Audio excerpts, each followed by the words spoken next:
Students, आपको इस following information से डेट टू इक्विटी रेशियो निकालना है। आपको शेयर कैपिटल दे रखी है जिसमें बताया हुआ है कि कंपनी के पास 10,000 इक्विटी शेयर्स हैं और हर एक इक्विटी शेयर की फेस वैल्यू ₹10 है।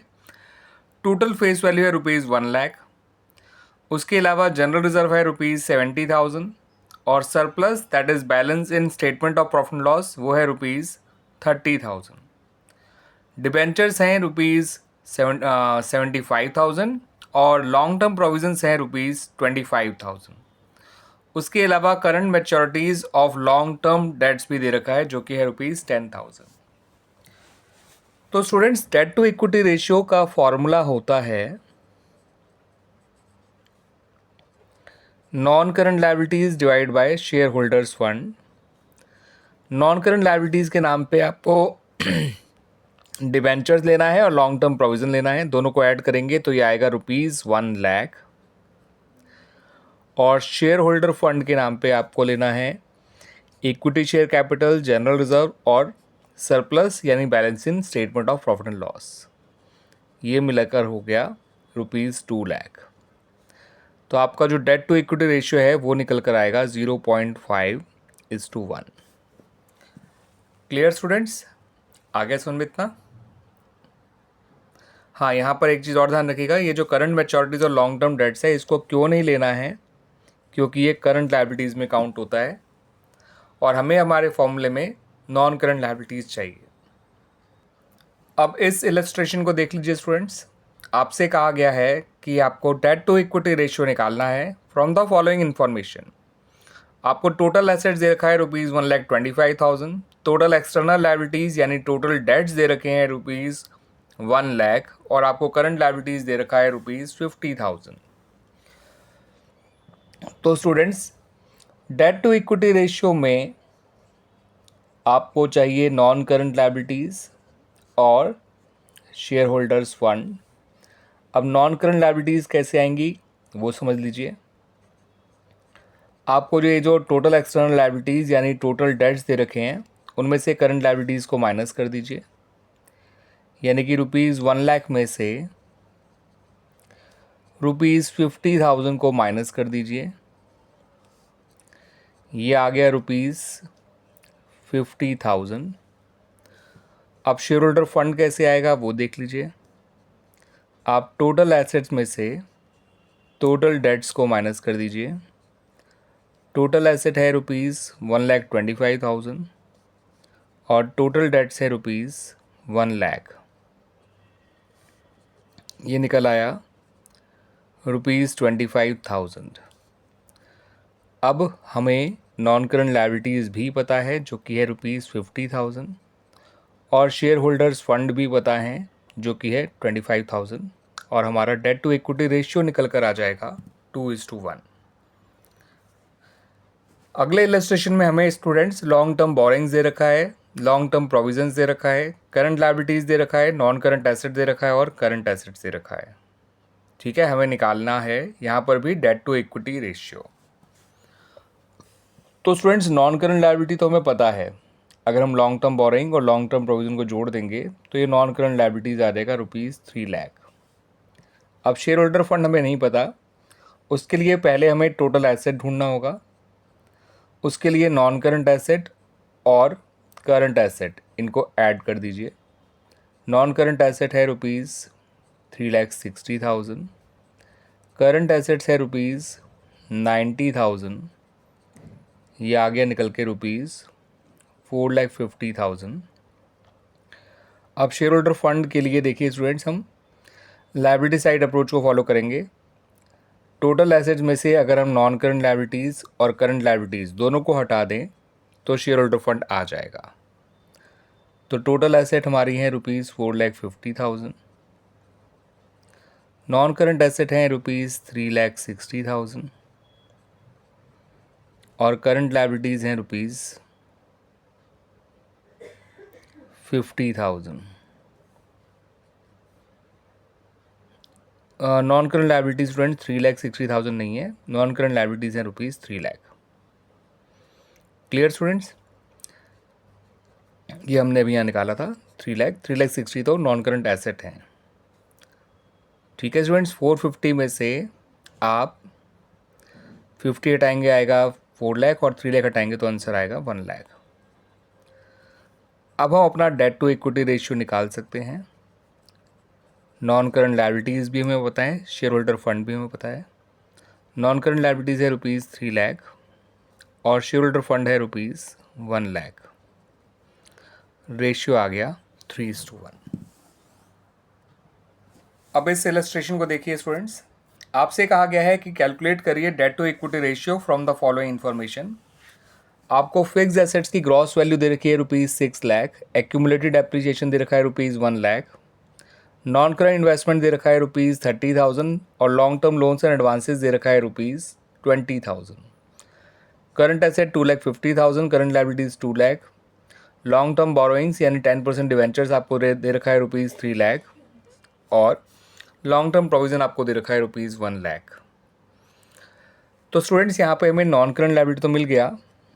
अगर हम इन दोनों को जोड़ दें, लॉन्ग टर्म बोरोइंग्स और लॉन्ग टर्म प्रोविजंस को, तो नॉन करंट लायबिलिटीज़ तो आ गया हमारा रुपीज़ 4 लाख। अब शेयर होल्डर फंड ढूंढने के लिए यहाँ पर भी हमें पहले टोटल एसेट निकालना होगा। उसके लिए non current asset plus current asset करना है हमें। नॉन करंट एसेट्स में आप देखिए स्टूडेंट्स, ये जो यहाँ से यहाँ तक है इनको लेना है। इसमें से पहले आप इसे माइनस करिएगा बिकॉज फिक्स एसेट की नेट वैल्यू ली जाती है। ये हो गया 5 लाख, ये है 50,000, तो नॉन करंट एसेट आ गया rupees 5,50,000। Fix assets plus non current investments plus long term loans and advances और फिक्स एसेट को नेट वैल्यू पे लेना है। करंट एसेट आपको रुपीज़ 2,50,000 दे रखा है। टोटल एसेट आ गया रुपीज़ 8 लाख। अब टोटल एसेट्स में से हम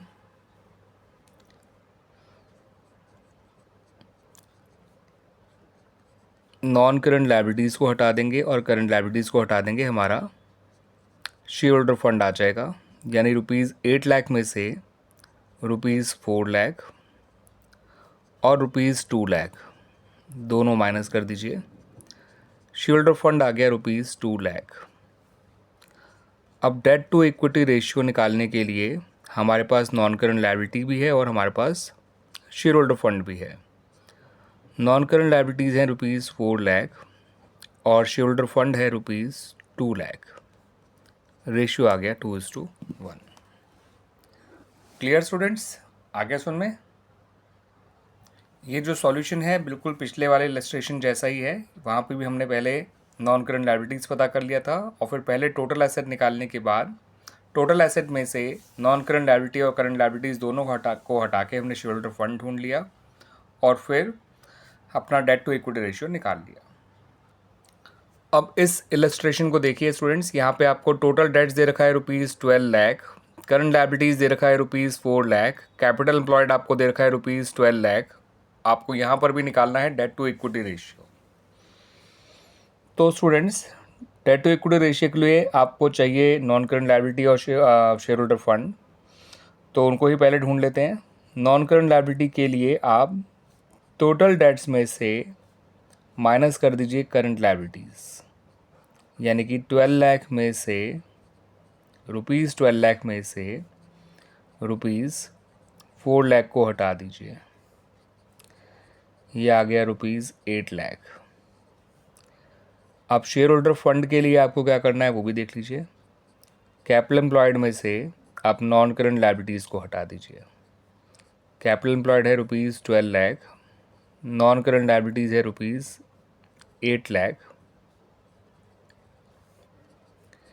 ये आ गया रुपीज़ 4 लाख। अब डेट टू इक्विटी रेशियो निकाल लीजिए। Non current liabilities divide by share holders fund rupees 8 lakh divide by rupees 4 lakh 2:1। Clear students. अब इस इलस्ट्रेशन को देखिए, आपको यहाँ पे टोटल डेट्स दे रखा है रुपीज़ 12 लाख, टोटल एसेट दे रखा है रुपीज़ 14 लाख, करंट लायबिलिटीज़ दे रखा है ₹4 लाख और आपको निकालना है डेट टू इक्विटी रेशियो।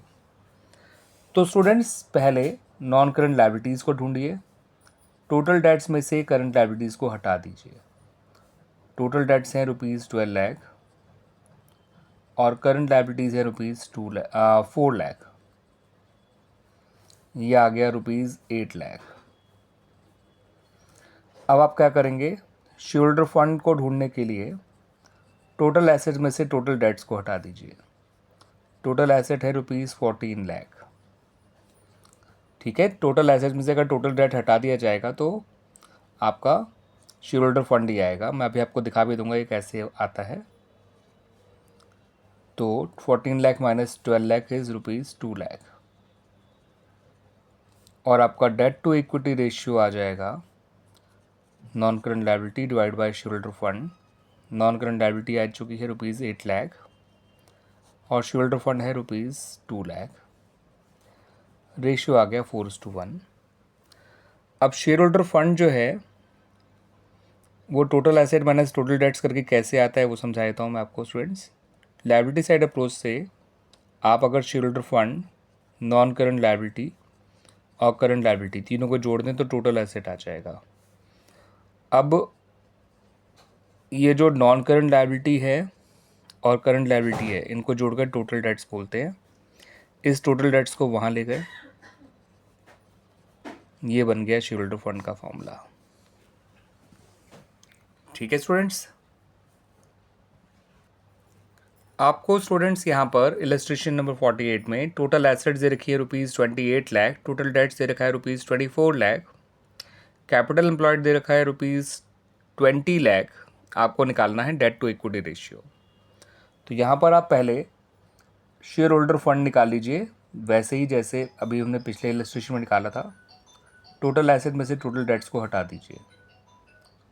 तो टोटल एसेट है हमारे पास ₹28 लाख, टोटल डेट्स है हमारे पास ₹24 लाख, ये आ गया ₹4 लाख। अब नॉन करंट लायबिलिटी कैसे आएगा, उसके लिए आपको कैपिटल एम्प्लॉयड में से शेयर होल्डर फंड को हटाना होगा। कैपिटल एम्प्लॉयड है ₹20 लाख और शेयर होल्डर फंड है ₹4 लाख, ये आ जाएगा ₹16 लाख। अब डेट टू इक्विटी रेशियो भी आ जाएगा non current liabilities divide by share holder fund. Non current liabilities की जगह लिखेंगे ₹16 लाख, शेयर होल्डर फंड की जगह ₹4 लाख। रेशियो आ गया 4:1। Clear students. इस इलस्ट्रेशन को देखिए स्टूडेंट्स। सेवक लिमिटेड का करंट रेशियो 3:1 है, वर्किंग कैपिटल ₹5 लाख है, टोटल एसेट ₹8,75,000 है और टोटल डेट्स है ₹7,50,000। आपको निकालना है डेट टू इक्विटी रेशियो। तो स्टूडेंट्स इक्विटी यानी शेयर होल्डर फंड ये तो निकल आएगा टोटल एसेट्स में से टोटल डेट्स को हटा के। टोटल एसेट है ₹8,75,000, टोटल डेट्स हैं ₹7,50,000, ये निकल कर आ गया ₹1,25,000। अब नॉन करंट लायबिलिटी को निकालने के लिए पहले आपको करंट लायबिलिटी चाहिए होगी। उसके लिए हम अपना करंट रेशियो, ठीक है, उसका फॉर्मूला यूज़ करेंगे। करंट रेशियो की वैल्यू में दे रखी है 3:1 या 3/1 कह सकते हैं। यहाँ पर आप करंट रेशियो का फॉर्मूला लिखिए CA/CL और यहाँ पर आप करंट एसेट्स को करंट लायबिलिटीज़ की टर्म्स में निकाल लीजिए, वो आ गया 3CL। अब वर्किंग कैपिटल का फॉर्मूला यूज़ करिए CA-CL। वर्किंग कैपिटल की वैल्यू आपको ₹5 लाख दे रखी है। CA की जगह 3CL लिख दीजिए माइनस CL, ये हो जाएगा 2CL। अगर 2CL 5 लाख है तो CL आ जाएगा ₹2,50,000। अब आप NCL निकाल सकते हैं, non current liability. Total debts में से CL को हटा दीजिए। 7,50,000 में से आप 2,50,000 हटाएंगे तो आपका ₹5 लाख जो है वो नॉन करंट लायबिलिटी आ जाएगा। अब आप अपना डेट टू इक्विटी रेशियो निकाल सकते हैं। आपको नॉन करंट लायबिलिटी भी पता है, आपको शेयर होल्डर फंड भी पता है। नॉन करंट लायबिलिटी की जगह लिखिए 5 लाख और शेयर होल्डर फंड की जगह लिखिए 1,25,000। रेशियो आ गया 4:1।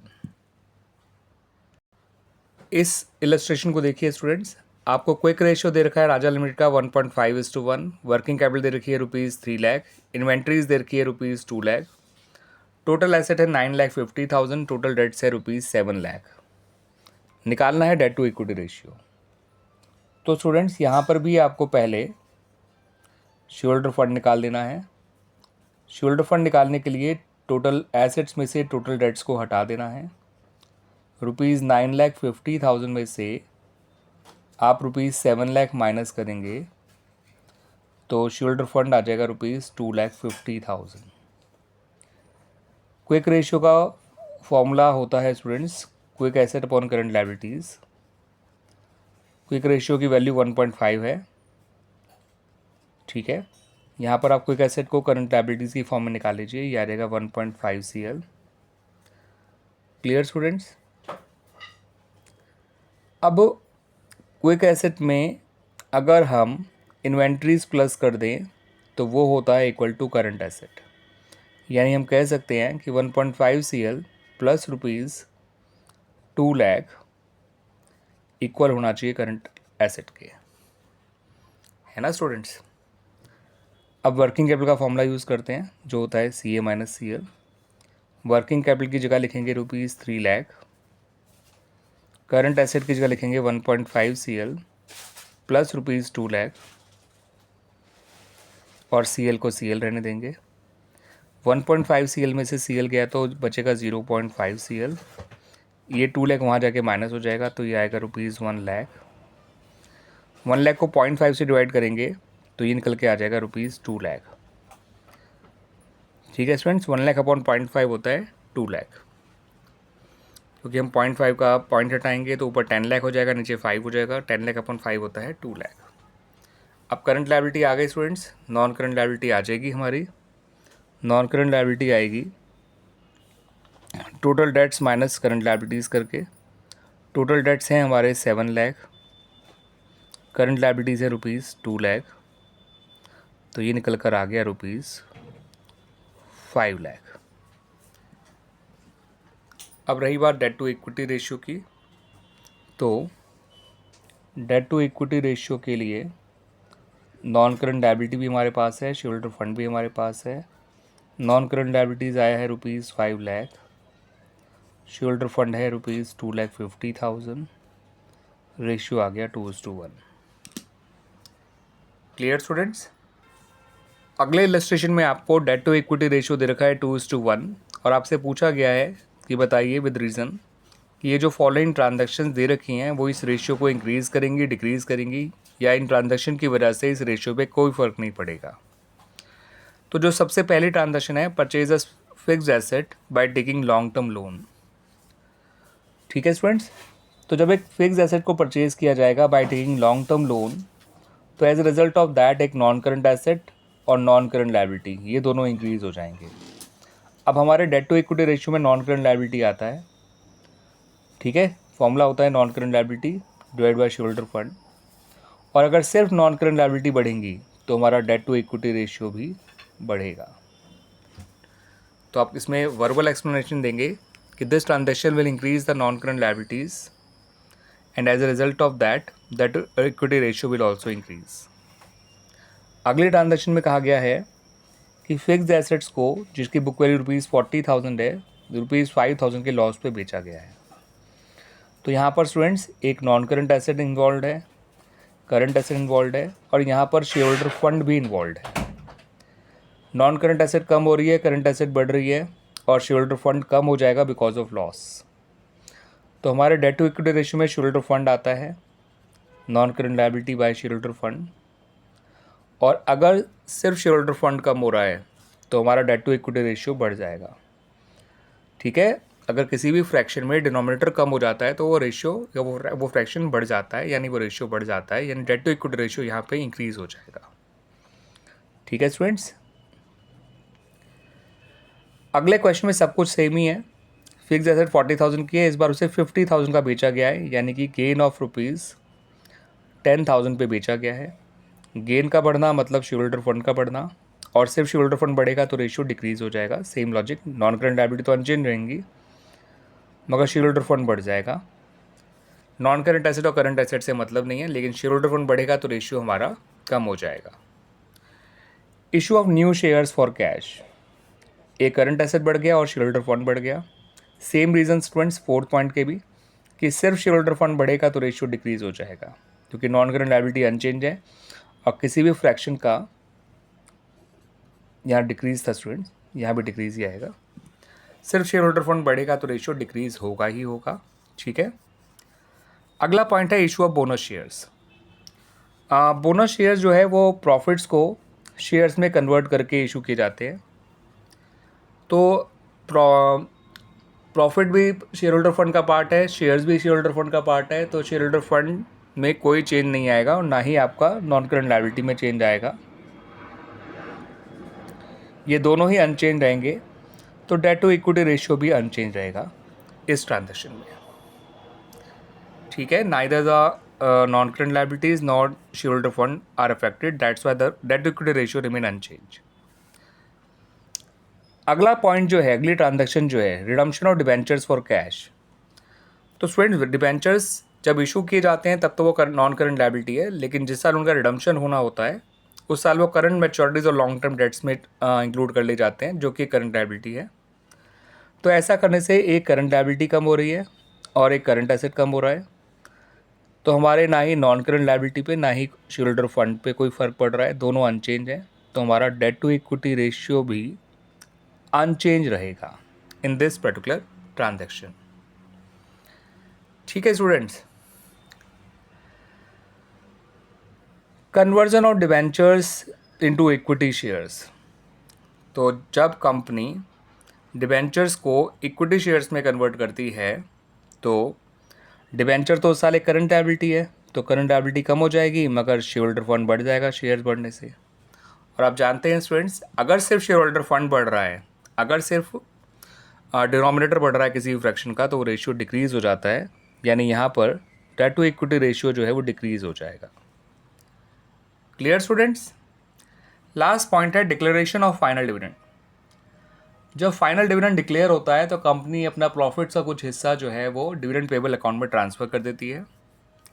तो as a result of that company का प्रॉफिट्स कम हो गया, प्रॉफिट कम हो गया मतलब शेयर होल्डर फंड कम हो गया, और नॉन करंट लायबिलिटी अनचेंज है, ध्यान रखिएगा इनमें कोई चेंज नहीं हुआ, मगर शेयर होल्डर फंड जो है वो डिक्रीज़ हो गया, तो पक्का आपका डेट टू इक्विटी रेशियो बढ़ेगा। तो this transaction will reduce the amount of shareholder fund, and as a result of that our debt to equity ratio will increase. सिर्फ नॉन करंट लायबिलिटी बढ़ी थी इसलिए डेट टू इक्विटी रेशियो बढ़ गया, share holder fund कम हुआ था इसलिए date to equity ratio बढ़ गया, शेयर होल्डर फंड बढ़ा था इसलिए डेट टू इक्विटी रेशियो कम हो गया, शेयर होल्डर फंड बढ़ा था इसलिए डेट टू इक्विटी रेशियो कम हो गया, कोई भी अफेक्टेड नहीं हुआ था इसलिए डेट टू इक्विटी रेशियो अनचेंज रहा। ठीक है स्टूडेंट्स, यहाँ पे अनचेंज रहेगा बिकॉज ना ही शेयर होल्डर फंड पे फ़र्क पड़ा था, ना ही कोई उस पर हुआ था, क्या करते हैं शेयर होल्डर फंड पे। यहाँ पे शेयर्स बढ़ रहे हैं, शेयर होल्डर फंड बढ़ रहा है, डेट टू इक्विटी रेशियो कम हो जाएगा। डिबेंचर जिस साल रिडम्पशन होता है उस साल वो करंट लायबिलिटी होते हैं, ध्यान रखिएगा, that's why non current liability पे इनसे फ़र्क नहीं पड़ा। डिक्लेरेशन ऑफ फाइनल डिविडेंड से प्रॉफिट कम हो गया यानी शेयर होल्डर फंड कम हो गया, और जब सिर्फ शेयर होल्डर फंड कम होगा तो रेशियो बढ़ेगा, ratio will increase. Clear students?